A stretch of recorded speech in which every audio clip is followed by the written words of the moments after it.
Really wonderful to be here.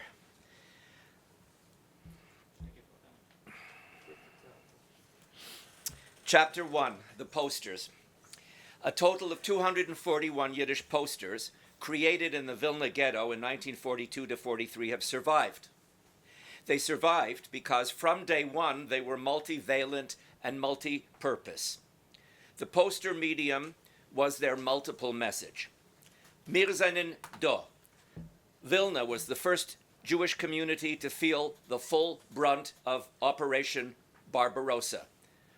Only 20,000 Jews were left to inhabit the 7 tiny ghetto streets after 2/3 of the pre-war population were murdered in nearby Ponar.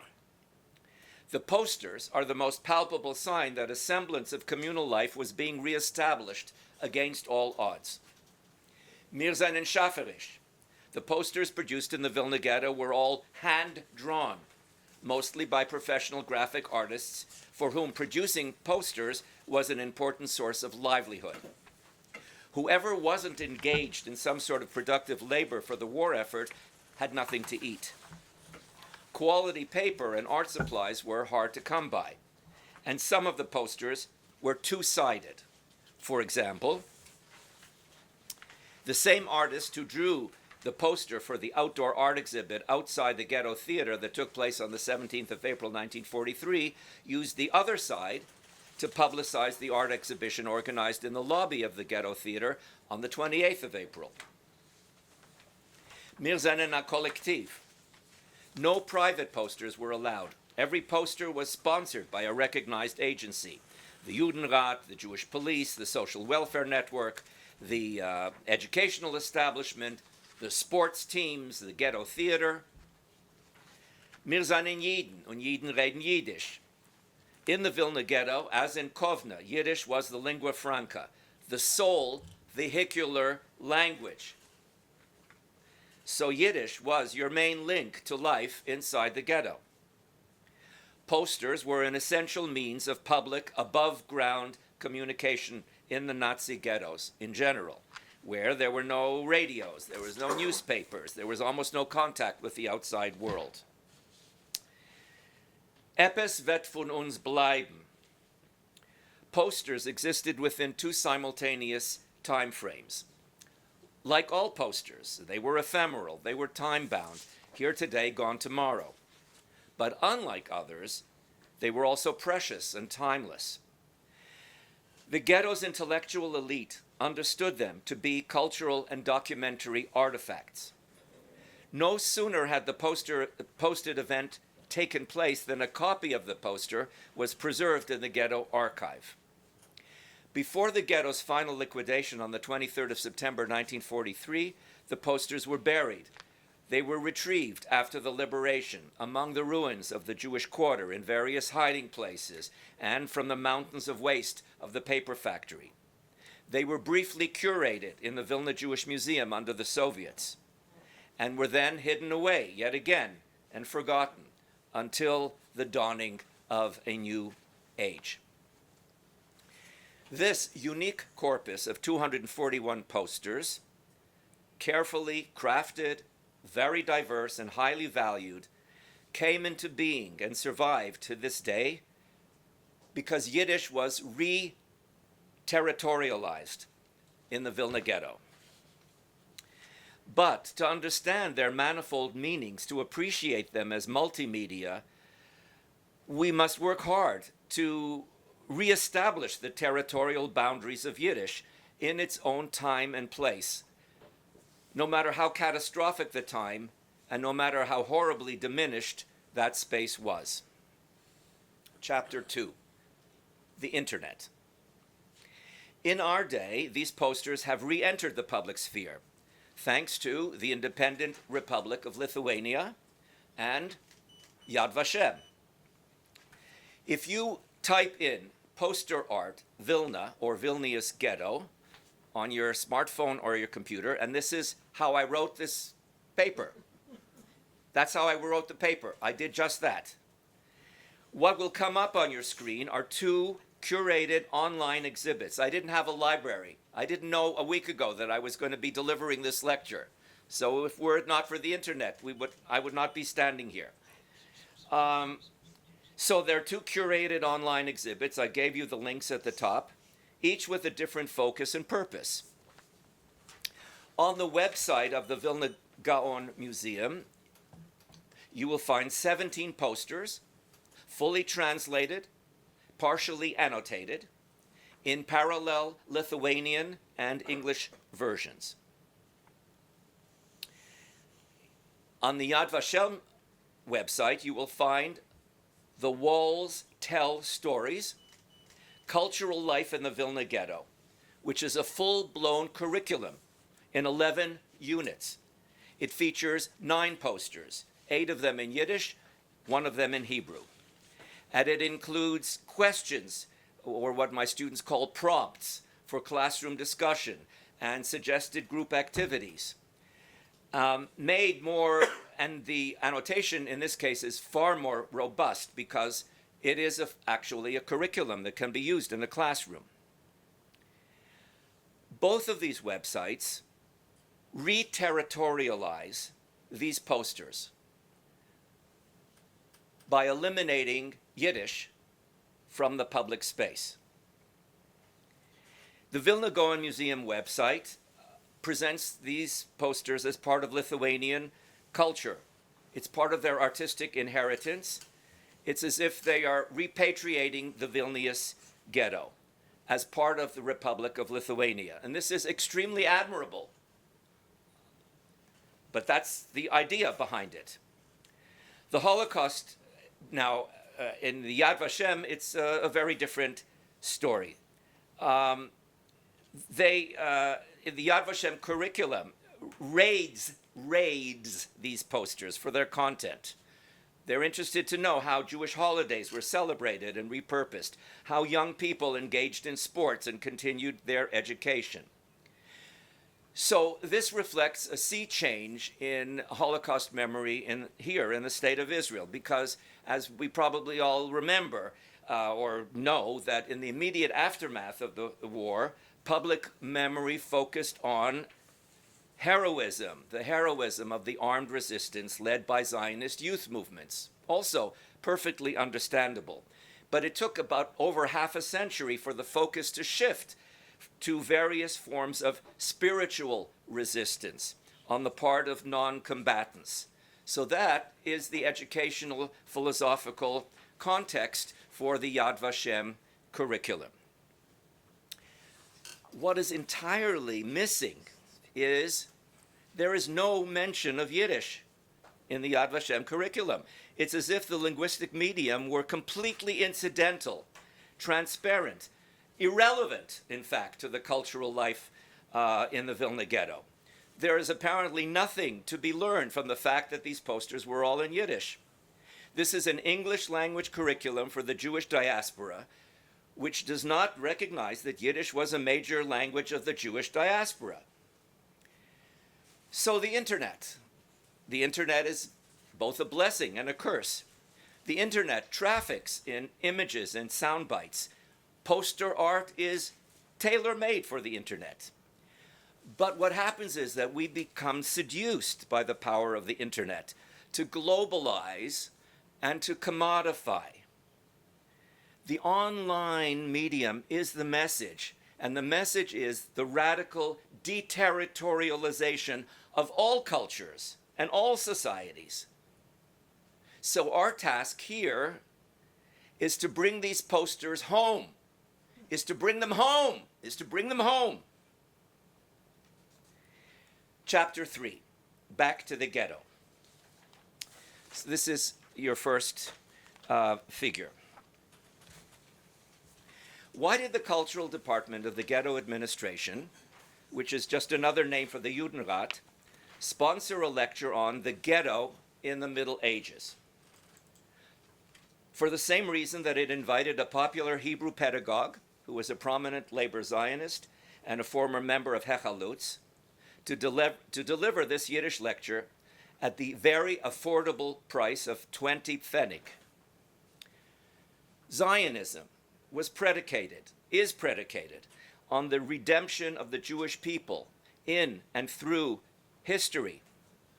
Rather than succumb to despair at the horrible repetition of the past, ghetto Jews needed to embrace it, to own it, to make it an essential part of their self-understanding for as long as the war lasted. We survived the medieval ghettos. We will survive this ghetto too. And so that explains the poster art. Look at it. It is designed to domesticate the horror, and it does so in at least three ways. First of all, the stylized modern Yiddish calligraphy.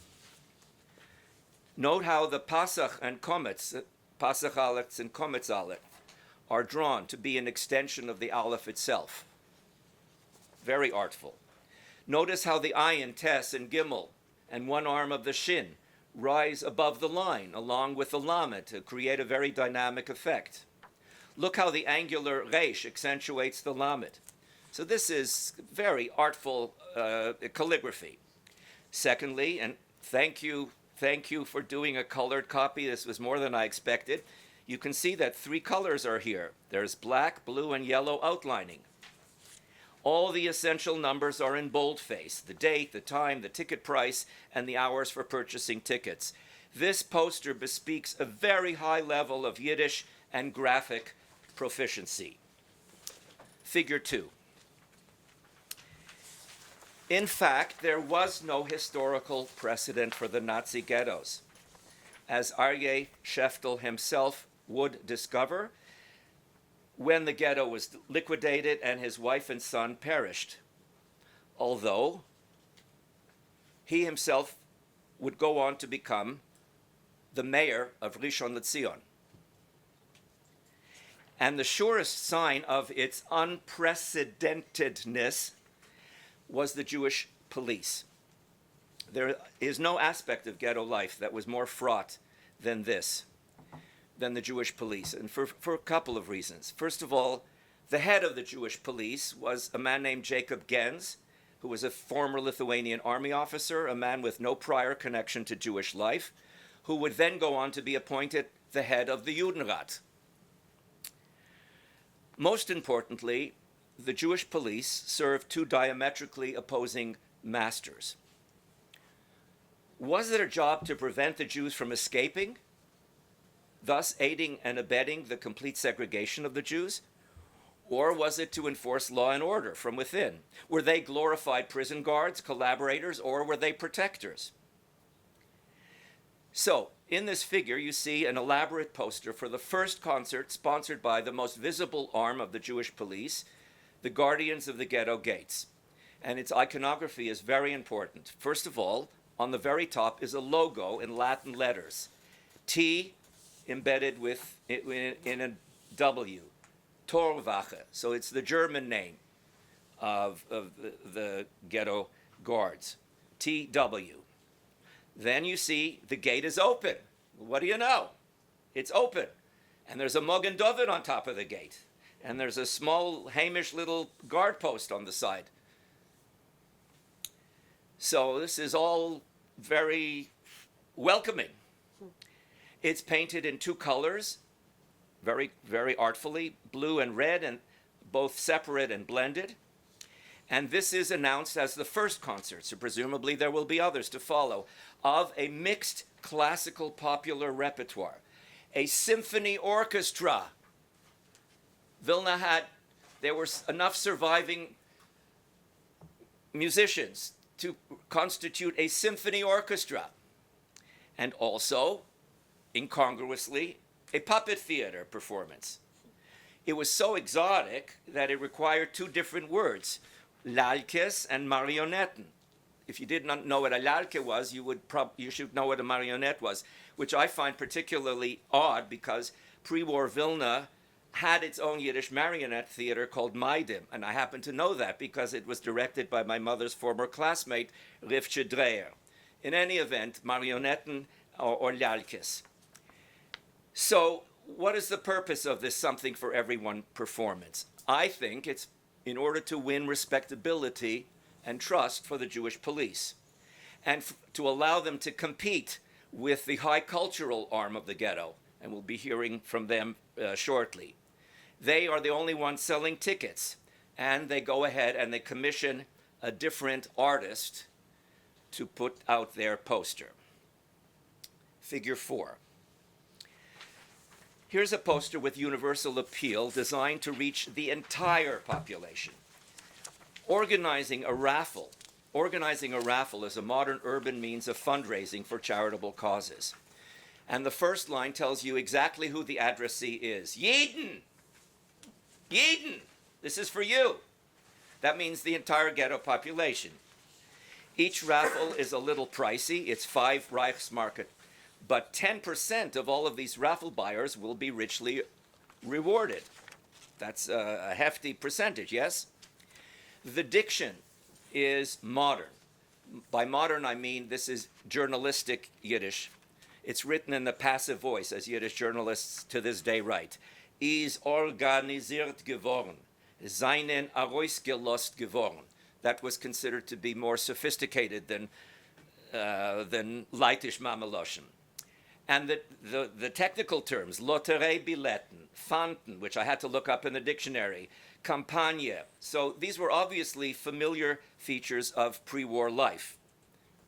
The orthography distinguishes between A and I, Lotterie and Ayer and Steyr. It distinguishes between Kometz Aleph and Pasdach Aleph. It even distinguishes between base with the dogesh and vase in the word letoivus. So this is very carefully done. The whole thing is especially attractive to young people who will go out and sell tickets to grown-ups, or they will chip in themselves to buy a single ticket. So what this poster tells us is that under dire ghetto conditions, and they were extremely dire in the wintertime, this was a means of self-help. It was an expression of group solidarity. Therefore, the last 2 sentences are written in the imperative. Jeden kauft euch die Lotterie-Billetten. Git eier Steyr letoives der Winterhelf-Kampagne. And that last sentence spells out the philanthropic purpose. This is your way to pay your dues, your Steyr, to society. So you are obligated to do this. So we see that Yiddish posters laid out the historical, physical, and social geography of the ghetto. Their modern diction, their calligraphy, orthography, and iconography were designed to cover up, or if you will, to overcome the horribly primitive medieval conditions. Chapter 4, Nusach Vilna. Absolutely nothing can be learned about the true fate of Vilna Jewry from these posters. Nothing about the Aktionen before, during, and after the public events that were being publicized and promoted. Nothing about the perfidy of the Germans using every possible means to advance the goal of total extermination. Nothing about the complicity of the Jewish police. Nothing about the network of Jewish smugglers. Nothing about the underground activities of the FPO, the United Partisans Organization.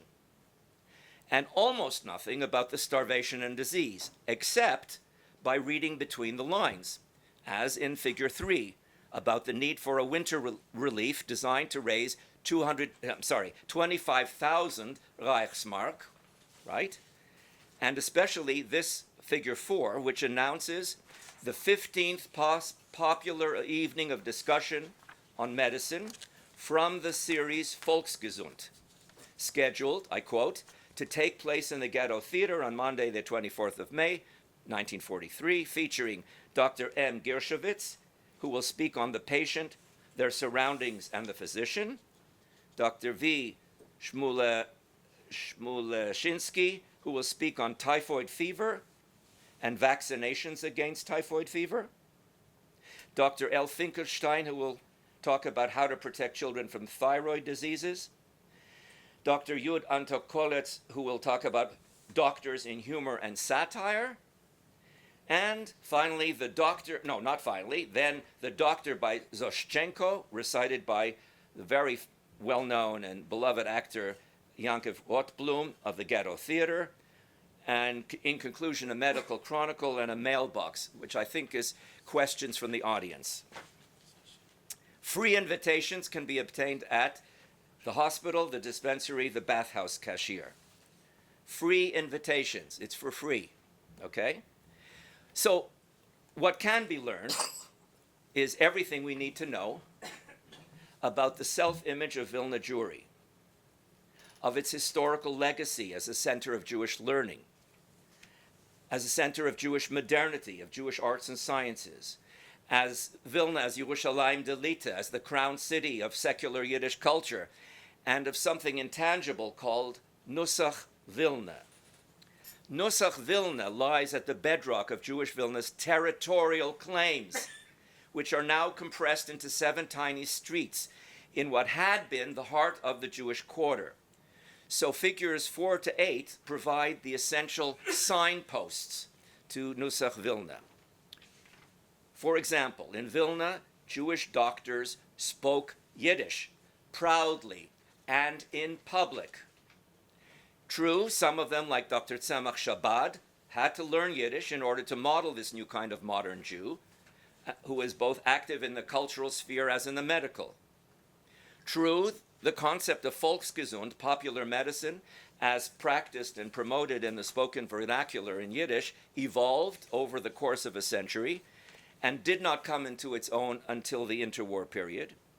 But here was public programming, available free of charge, that was still going strong after 14 prior events, that mixed and matched the latest medical advice to combat the deadliest diseases with light entertainment, that made light of death and disease, that helped laugh away the trauma of history. Mens sana in corpore sano, a healthy mind and a healthy body. Next figure. Both websites of the Vilna Gaon Museum and Yad Vashem provide critical background information on the popularity and vitality of sports activities in the ghetto, and on the efforts that went into creating a sports field. Imagine a sports field in such unbelievably crowded conditions. So figure 5 is the poster for the championship contest of the Kailas teams in 5 categories. We may recognize the distinctive Yiddish calligraphy from figure 1. It's obviously the same artist. And, let's be honest, we probably need a dictionary to decipher the Yiddish terms that were known to every teenager in the Vilna ghetto. What remained of Jewish Vilna's central claim to fame, its houses of prayer and Talmudic study, its kloisen and bote midrashim, not to speak of the great synagogue? Shabbos was a work day in the ghetto. So the reclamation of Jewish sacred time required a special effort. One of Vilna's many kloisen, which is the subject of Vladimir Levin's pioneering research on kloisen, apparently remained in use as a house of prayer within the large ghetto. So this is Yogeches Klois, which is where this event is going to happen. So on a regular Sunday in May, on the week of the Torah portion Bahaloscha, the surviving rabbis of the ghetto convened a day of prayer for 6 o'clock in the evening. That means after work. This was no ordinary weekday service, because both men and women were invited to attend, and, I quote, famous rabbis and well-known orators would deliver hisoirerus droshes, sermons designed to uplift the spirit. The poster medium, as before, was the message. Every third word was in Lashon Kodesh. The spelling was more traditional. Ashtumer Aleph in Bavuste, Zuntog instead of Zuntik, as was the diction, Oif Zuntog instead of Zuntik, Zu Ontel Nemen instead of Ontel zu Nemen. And the penmanship was very plebeian. All this reinforced the authenticity of the source. In other words, this wasn't outsourced to just an artist. It was done from the inside. It's an inside job, so to speak. The archivists who took down this primitive poster and preserved it knew what they were doing. They were preserving the last vestige of Yerushalayim Delita, of Nusach Vilna, that had not severed its ties with the world of rabbinic learning and traditional piety, even if that had to be laboriously staged, fabricated on a regular Sunday in May. Nusach Vilna also adhered to its own internal calendar by keeping a meticulous count of how many performances and public events each branch of the ghetto sponsored, by marking special anniversaries like the 100,000th book taken out of the ghetto library, and there's a poster announcing this event. Or the next figure 7, the New Year's program of the Vilna ghetto. And we know that the program was a reprise of the inaugural performance of the Ghetto Theater a year before, in January 1942, which had aroused ferocious controversy. Bundists scrawled graffiti on the walls of the ghetto, "Auf a Beis Oilem spielt man nicht kein Theater." The ghetto had not only survived to live another year, but the theater had become its most sustained and sustaining institution. Now, note the logo, the Yiddish logo on the top of the poster. Vov Gimel, Vilna Ghetto. The Vilna Ghetto had its own Yiddish logo with half a Mogen David. This, to my mind, is the ultimate icon of the reterritorialization of Yiddish. Speaking of logos, none was more beautiful than the logo of the Ghetto Theater, the last figure, 8. So it's on the upper right. Look, the last 3 letters of the word theater artfully shaped the form of a harp.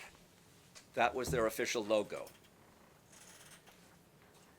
The double bill for this Saturday night, which is, I guess, prime time program on the 6th of March, 1943, at 35 Reichsmark a ticket, that's a lot of money, was extraordinary by any measure.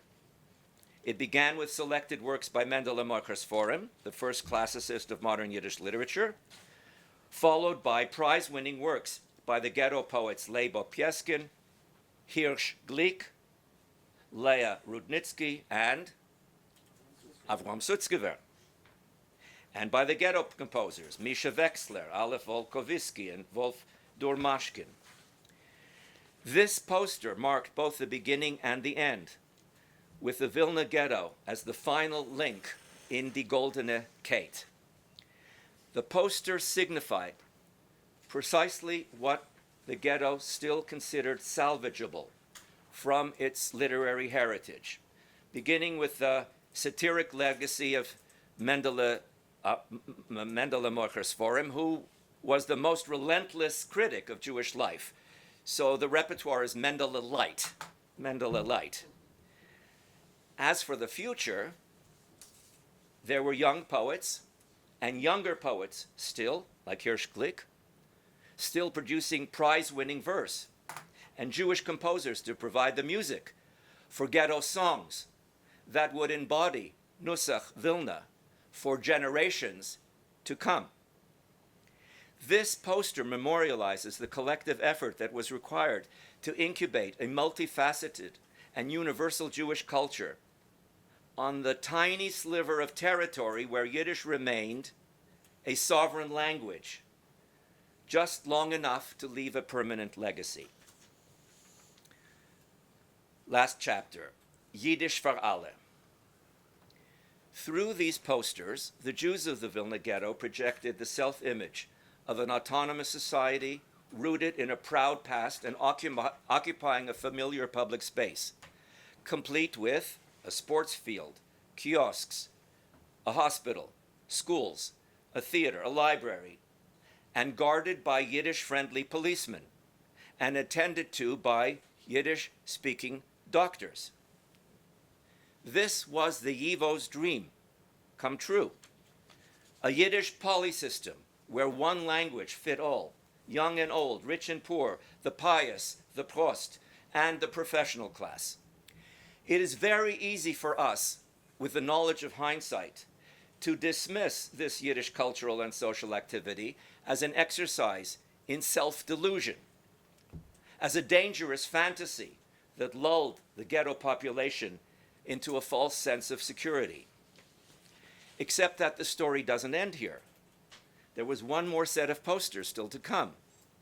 True, they were created not in Vilna but in Warsaw, and they were written both in Yiddish and in Polish, but their content echoed the proclamation read by Abba Kovner in Hebrew and Yiddish to the members of Hashomer HaTzair in the Vilna Ghetto on New Year's Day 1942, but was never posted. But this is posted in December of the same year.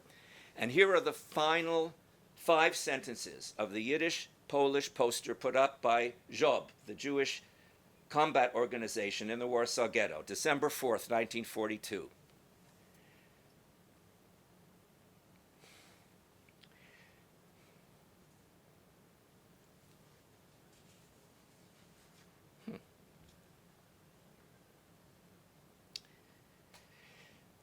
Do not let yourself be destroyed like sheep. Prepare yourselves to defend your lives. Remember that also you, the civilian Jewish population, are at the front in the fight for freedom and humanity. The enemy has already been severely hurt. Let us bravely and nobly defend our homes. Long live freedom. So, spiritual resistance was transformed into armed resistance, first in Warsaw and later in Vilna. The ghetto was turned into Ghetto-grad. It was the last territorial stand of European Jewry. And Yiddish posters are there to tell us the story.